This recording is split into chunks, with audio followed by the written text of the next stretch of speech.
ఈరోజు property documents పైన Hindu sign చేయించుకోవాలని అయితే లాయర్ని పిలిచేస్తుంది ఆ రేఖ అయితే.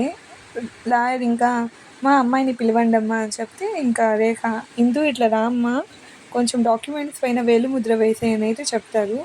అప్పుడే ఇంకా వాళ్ళ నాన్నమ్మ అపర్ణ అయితే హిందూ అని అయితే గట్టిగా అరుస్తుంది. హిందూ ఏం చేస్తున్నావు హిందూ? వేలుముద్ర వేస్తున్నాను అన్నమ్మ.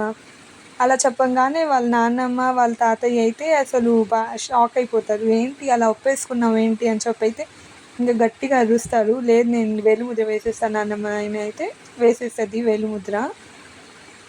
నువ్వు వేయకు హిందూ, ఎందుకు వేస్తున్నావు అని చెప్పైతే అరుస్తూ ఉంటారు. ఇంకా చూసి బాధపడతారు ఆ సీన్ చూసి.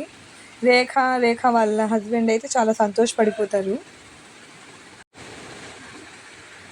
నీకు అసలు బుద్ధి ఉందా హిందూ?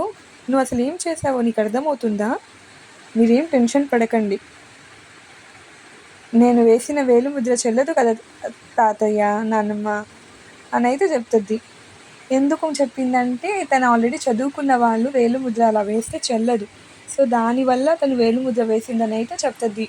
అప్పుడు వాళ్ళు సంతోషపడతారు.